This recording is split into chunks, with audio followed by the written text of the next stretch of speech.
Assalamualaikum warahmatullahi wabarakatuh. Selamat pagi anak-anakku, semoga kalian dalam keadaan sehat walafiat. Jaga kesehatan, jaga semangat agar tetap bisa belajar dengan baik. Mari kita berdoa dulu anak-anakku, semoga selalu diberi kemudahan-kemudahan di dalam menuntut ilmu. Untuk pagi hari ini, Ibu akan menyampaikan tentang materi pasar bebas. Tujuan pembelajaran kali ini diharapkan nanti siswa dapat yang pertama menjelaskan tentang pasar bebas, yang kedua tentang organisasi pasar bebas. Pasar bebas adalah kebijakan di mana pemerintah tidak melakukan diskriminasi terhadap impor atau ekspor. Perdagangan bebas dapat dicontohkan dengan Uni Eropa, MEA, dan sebagainya. Kebijakan perdagangan bebas umumnya mempromosikan hal-hal berikut. Yang pertama, perdagangan barang tanpa pajak termasuk tarif atau hambatan perdagangan lainnya. 2. Perdagangan jasa tanpa pajak atau hambatan perdagangan lainnya.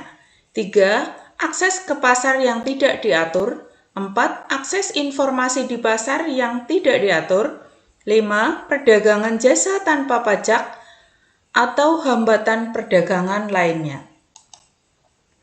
Organisasi ekonomi dalam rangka perdagangan bebas diantaranya adalah sebagai berikut. Yang pertama adalah Masyarakat Ekonomi ASEAN atau MEA.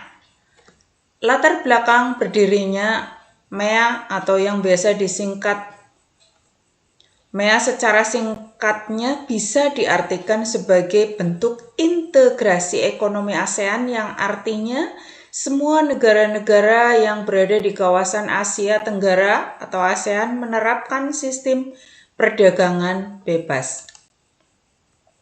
Tujuan dari MEA yaitu ingin menghilangkan secara signifikan hambatan-hambatan kegiatan ekonomi lintas kawasan tersebut, diimplementasikan melalui 4 pilar utama. Yang pertama, kawasan yang memiliki perkembangan ekonomi yang merata dengan memprioritaskan pada usaha kecil menengah atau UKM.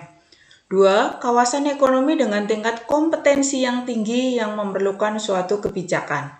3. Pasar tunggal dan basis produksi internasional. 4. Diintegrasikan secara penuh terhadap perekonomian global. Yang kedua, ASEAN Free Trade Area atau AFTA merupakan wujud dari kesepakatan dari negara-negara ASEAN untuk membentuk suatu kawasan bebas perdagangan dalam rangka meningkatkan daya saing ekonomi kawasan regional ASEAN dengan menjadikan ASEAN sebagai basis produksi dunia serta menciptakan pasar regional. Tujuan AFTA yang pertama menjadikan kawasan ASEAN sebagai tempat produksi yang kompetitif sehingga produk ASEAN memiliki daya saing kuat di pasar global. 2. Menarik lebih banyak Foreign Direct Investment (FDI). 3. Meningkatkan perdagangan antar negara anggota ASEAN atau intra-ASEAN trade. Yang ketiga, Asia Pacific Economic Corporation atau APEC. Perubahan di Uni Soviet dan Eropa Timur merupakan salah satu latar belakang berdirinya APEC. Runtuhnya Uni Soviet dengan sistem ekonomi komunis yang tertutup secara bertahap diikuti oleh negara Eropa Timur yang berubah menjadi sistem ekonomi liberal dan bebas. Kemudian muncullah kesadaran bahwa pada dasarnya setiap negara saling membutuhkan. Tujuan pembentukan APEC adalah yang pertama untuk meningkatkan kesejahteraan dan pertumbuhan ekonomi di kawasan Asia Pasifik dan meningkatkan kerjasama ekonomi melalui peningkatan volume perdagangan dan investasi. 2. Memperjuangkan kepentingan ekonomi di kawasan Asia Pasifik.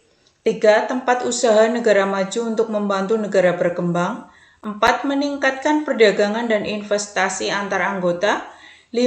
Menjalankan kebijakan ekonomi secara sehat dengan tingkat inflasi rendah.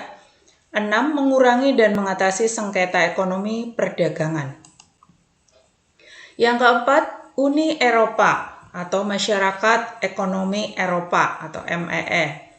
Latar belakang berdirinya MEE, sejak berakhirnya Perang Dunia II, Eropa mengalami kemiskinan dan perpecahan.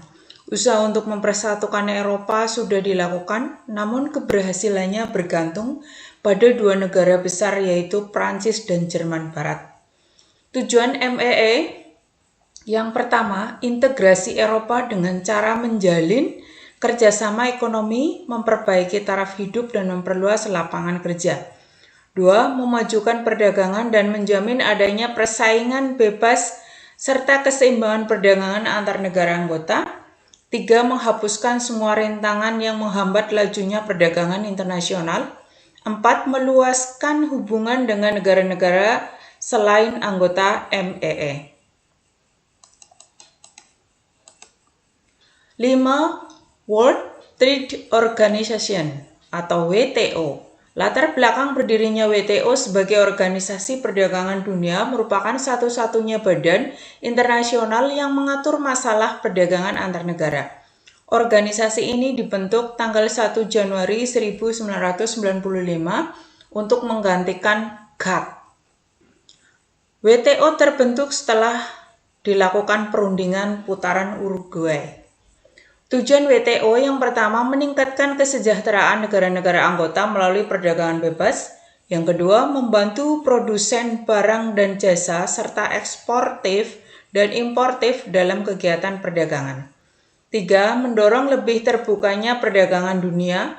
4. Menciptakan rangkaian aturan dan prinsip guna mengatur perdagangan internasional. 5. Menyusun kewajiban anggotanya untuk menjamin berjalannya sistem internasional non-diskriminatif. 6. Menyediakan forum untuk membicarakan isu-isu perdagangan internasional. 7. Menyediakan mekanisme penyelesaian perdagangan internasional. Tugas untuk anak-anakku, kalian yang pertama buatlah soal mendatar 5. 2. Buatlah soal menurun 5.